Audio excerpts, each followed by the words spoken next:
When players and non-players alike hear the name Animal Crossing, I imagine a few key themes come to mind. For one, there's the concept of carrying out everyday tasks, but with a little more color added to the boring ways of being on your own. There's the plethora of animal neighbors that thrive in your town, that to everyone's surprise can talk, wear clothes, and even garden. And of course, everyone's favorite capitalist villain, Tom Nook, who runs the shop in your town. But whether you've played the game or not, and if you have, whether or not you enjoyed your time in the Animal Crossing world, it can't be denied the game is well known for its highly addicting features and lovable, lighthearted content.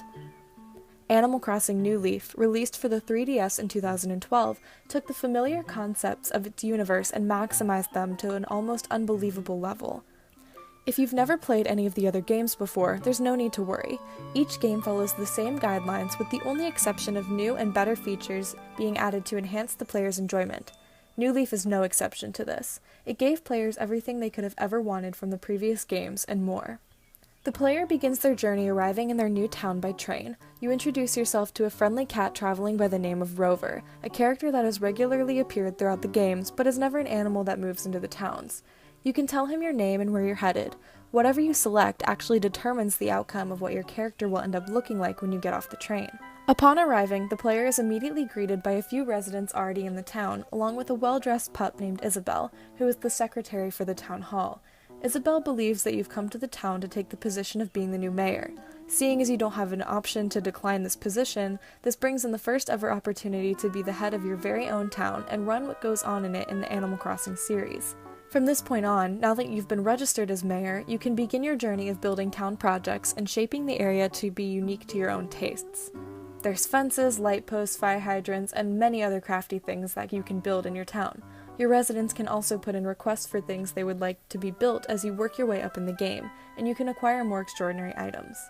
While this is a great new feature to be able to customize your town, the only other choice you get to make as a mayor is what town ordinance you want to put into motion. For example, choosing a town that never gets weeds and blossoms with flowers, or a town that thrives with money. Considering the transformation of finally getting to be in charge of where you live, the game definitely could have run with this concept a lot more. Across the railroad tracks is the city, home to shopping centers, a nightclub, the post office and museum, and Tom Nook's new real estate shop where you can upgrade your home and choose different exterior looks for it. As you spend more bells, the game's currency, you can upgrade these shops to be bigger, better, and offer more options for the player. An example of this would be upgrading the Nook's convenience store to hold more items for purchasing. I personally love the convenience this game offers to get to the city portion of the area. In the series' last installment, City Folk, the first game to offer an option of traveling outside to a more populated area, it required the player to take an extensive bus ride there, filled with banter from the old turtle driving the bus, which frankly became repetitive and downright annoying. In this game, that character named Katten has been moved to the position of carrying the player to another optional and fun destination, the tropical island. The series' very first game offered this location, but only with a Game Boy extension, and your options to play on the island were extremely limited. For New Leaf, not only can you spend hours on the given beach, catching rare bugs and sea creatures, but you also have the new option of taking a tour, where the player is sent to a random island and given a fun game or task to complete.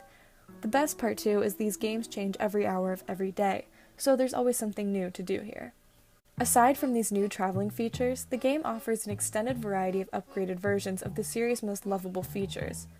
For example, one of my personal new favorite features is the player's character is now longer and leaner, opening up the option for new clothing items, and no matter your character's gender, you can wear whatever clothes you'd like without limitation.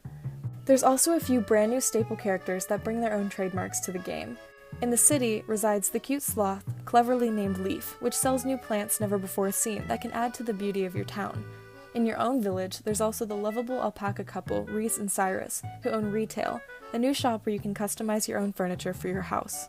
I could continue to go on and on about the new emotion features that allow you to interact with your townsfolk more than before, the new camera angles that give the player their most detailed view of their houses yet, the amazing new ability to finally go swimming and dive deep beneath the water to catch new fish, the coffee shop that can be built where the player can even have a part-time job, and the badges that you can collect from the hardy prizeman Phineas for simply being a good citizen. But it's nearly impossible for someone to put into words the vastness that is the Animal Crossing New Leaf universe.